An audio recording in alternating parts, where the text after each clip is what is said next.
I'm Miriam Joy and welcome to my studio. Today we're working on our Glitter Harvest pumpkin, and I had to do a glitter one for Thanksgiving or Harvest, and we're using some different type of glitter, and I really like this, so we're going to show you how we did it. I'm going to start with my Dollar Tree foam pumpkin. You can use them or find them usually at any of the dollar stores, but I always get mine from Dollar Tree. I like their selection. And we're going to go ahead and start by painting it. Now we've kind of already got an orange base, so I'm not really going to base coat it, but I am going to use a multi-surface paint on the majority of it, and I am using Pueblo. I'm looking for Adobe kind of color, so I'm going to be using Pueblo, and this is by Folk Art, and you can find this at Walmart in the multi-surface section. And then any other darker kind of red-brown color that goes well with that. I'm using Sonoma Wine by Delta, but Candy Bar or any of those are a really good matchup. Anything that looks real dark and goes well with the Pueblo or the terracotta, but you can use any color combination that you want to come up with. Now I'm going to start, and we're going to be filling in all of the ridges to make it look rounded on this pumpkin, because we're not going to put anything else over it. I'm going to be using a regular craft sponge, and my craft sponge I've cut into a quarter, and this helps it get into the crevices, because what I'm going to do is I'm going to first just pull that color right down the ridges. And what this does is really makes the pumpkin look more rounded. It makes the ridges set out. So we're pulling that across and then coming back and pouncing that. I've wet my sponge and then wring out all the water so it's just damp. And you don't want these too big, because these should be just the shadow. So what we're doing is just coming back and sponging that line out, just roughing those up. And I'm going to even do the ones in between the double ridges here. I'm going to go all the way around our pumpkin. This will go real fast. I also would like to do some with the yellow and white pumpkins. I think those would be really pretty as well. And we've got one last one. And if you notice, we had double ridges on this side and not on the other side. We got that kind of heavy there, but we'll get rid of that in just a moment. That's all right. So I'm going to switch sponges, or you can go rinse it out. Make sure that's got all this water out of it, and I'm going to go into my Pueblo color or my terracotta color, and what I'm going to do is pounce right down the middle of this wide section of my pumpkin, and you're going to pounce into the edges just a little bit so you don't have a solid line, so you're making the shade or the shadow of that. And then what I do is I cross over the top so the deep part doesn't get hit by the sponge, and you leave that shadow color. So we'll show you again here. You never want to sponge right over that dark color. So we're going to load it up, and we're going to come right over the top of it, real light, and then that just blends all of that in together. Do one more here, right down the middle, up on the sides just a little bit to blend it in, and on top too, you want it to kind of taper off, and then right down the middle, just blending that in. So I'm going to go ahead and finish that all the way around, and then we'll come back and talk to you about our next step. I'm going back over just to make sure if I got my fingers into anything, and then I'm going to go ahead and do the bottom, And then again, make sure that kind of blends in, and then we'll go to the top. Another reason that we aren't brushing this on, it gives it more of a grainy kind of natural feel. So that's one of the reasons I don't like to brush it on. I like to put it on with a sponge. Now I'm just going around the top. Make sure all of your, like this guy right here, he should be blended out on top. He should not be a solid line, so that your lines from your ridges are all blended out.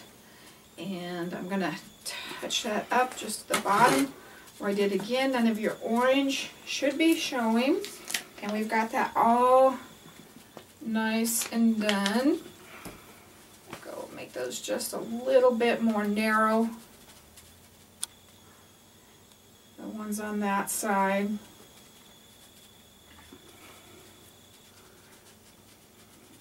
Okay, so I'm going to set it onto my dry board to let it dry. Our dry board has got the little nubs on it. We do have those on our website. We do have double-sided ones where you could use either side, and it can continue drying. These are great, especially for this type of crafts. They're really great to work with. Now, while that is drying, we're going to go ahead and do our stems. Now, my stems, I used paper twist, and I use a natural color, and then I can paint it any color I want. If you have brown paper twist, then you don't have to worry about it. But I'm going to go ahead and paint my stems a dark brown, and I unwrapped them, and I did them in about 4-inch sections. And I am going to paint them dark brown on both sides of the paper. And if you want just to purchase the brown paper twist, you can do that. Hobby Lobby has the paper twist. Like I said, I usually pick up natural. That way I can make it any color I want to, as well as I like the natural type of look. And I'm adding just a tiny bit of water to my brush just to make the paint pliable and move around. And I'm doing 3 of these 4-inch sections. This one we're going to do more of a short stem instead of a long twisty stem like I've been doing on my other pumpkins.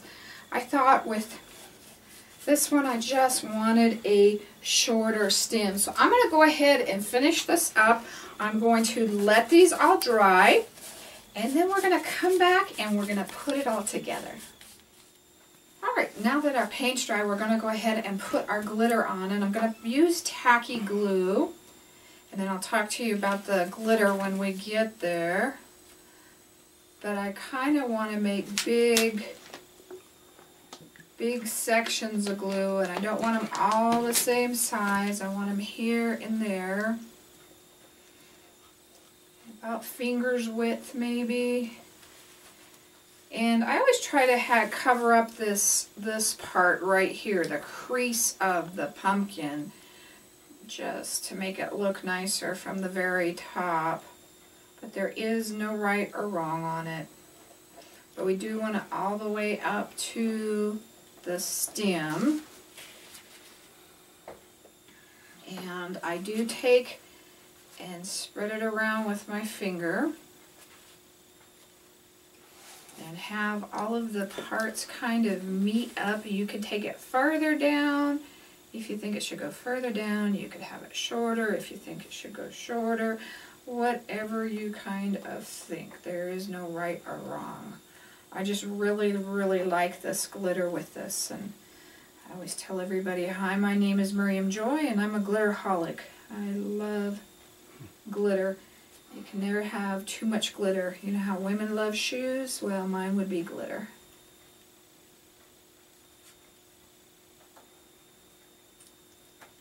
And just make sure they're not all the same size. If you have to, take some down further, take some down further. And make sure you don't have the tips where it's running. Like right here, he might take off on you. Make sure you kind of smooth that all out nice and neat. And then I'm going to be using Martha Stewart's leaf glitter. And I really, really like this. And the color I'm using is Fire Opal. It's kind of a copper color, but the glitter, and we'll show you some here, is almost like gold leafing. It comes in these big leafy glitter, I don't know what you call it, just leaf glitter. And I really, really like this. And I thought this really gives it the richness that I'm looking for, that you don't get with the fine glitter. It's more of the gold leafing look. I have so many people that want to do the gold leafing but don't really like that. So if that's an alternative to gold leafing, is the leaf glitter from Martha Stewart. When you go buy your glitter, get your 40-50% coupon and purchase that. Try to make sure when I head to Michael's, I always have it. Nice thing is they do have the app where you can put your coupons on your phone, so I never have to worry if I have my coupons with me or not. I have them on my phone, so that's really, really nice.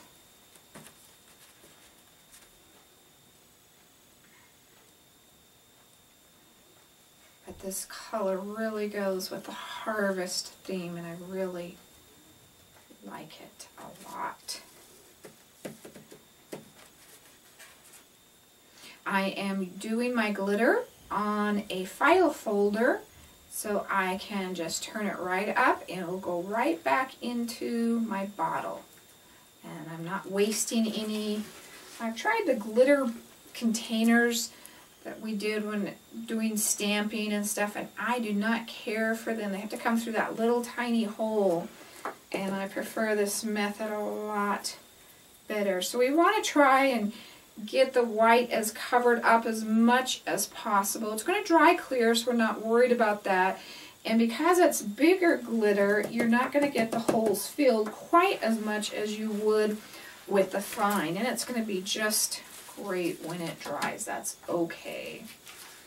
So I'm going to go ahead and just dump this right back in there now.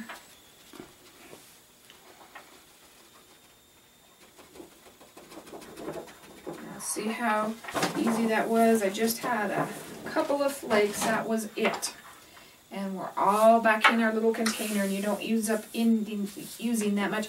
If you're at home and you have time to let it dry, go ahead and let it dry all the way. I'm going to go ahead and kind of continue to work on it. Now I'm going to bend my paper twist down to make my stem, and I'm going to put some glue where the stem would go on the bottom, and then I'm going to put some glue up on the top of the stem.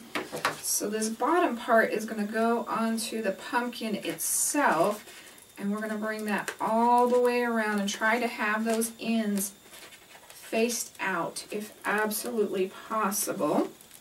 And I'm not going to worry about the glue. I'll just put a little bit more glitter on there. And like I say, if you're at home, just be patient and let that dry. And let's go ahead and do another one. And we should be able to make these stems meet up. Now on this pumpkin, my stem in the middle was not in the middle. That's okay, because by the time we add other things to it, it's going to be just fine. And I didn't want the twisted one. In fact, I'm going to cut that off even shorter. I wanted the more stubby looking one for this one. And I'm going to glue these edges down. And let's see if this guy's tall enough. We're going to put some even in the middle, so that way, perfect height. I don't have to end up using my other one. That if you look in it, you don't see that ugly stem. I'm doing stem makeovers this year. If I could change one thing, that's what I tell you to change, the stem. So now we've got that all curled up, so if you looked at it you wouldn't see the stem, you would just look like it's one piece. You could do more layers if you wanted. That's totally up to you, whatever you want to do. So let's go ahead and add some leaves to this. Now I've grabbed my leaves, and I think this is such an elegant pumpkin. I don't want to cover it with a lot, and I have different leaves. The other ones were real basic, but I found these really wonderful fall leaves at Michael's, and they were in a pack of just flat leaves, and I really think these are perfect for these pumpkins.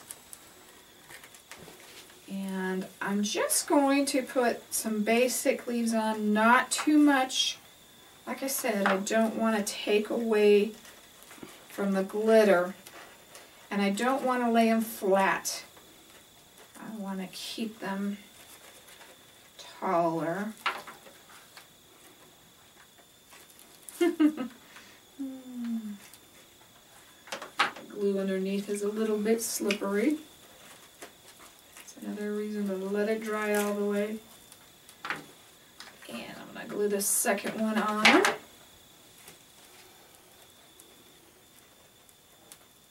And I'm going to put my raffia bow up front. And I always tell people, if you want to make it look like fall, do raffia. It just gives it that real fall feel.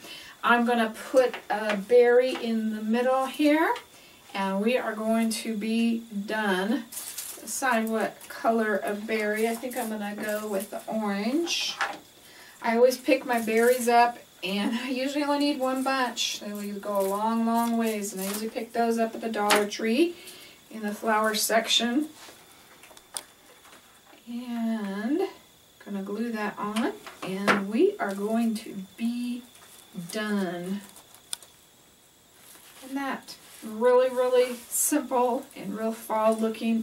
Those look great on your table at Thanksgiving when everybody is all sitting around the table and everything. So that's a lot of fun. Make sure, if you liked our video, give us a thumbs up. Hit the subscribe button so you can be one of the first ones to see all the videos that we've got coming out. And just have a blessed Thanksgiving.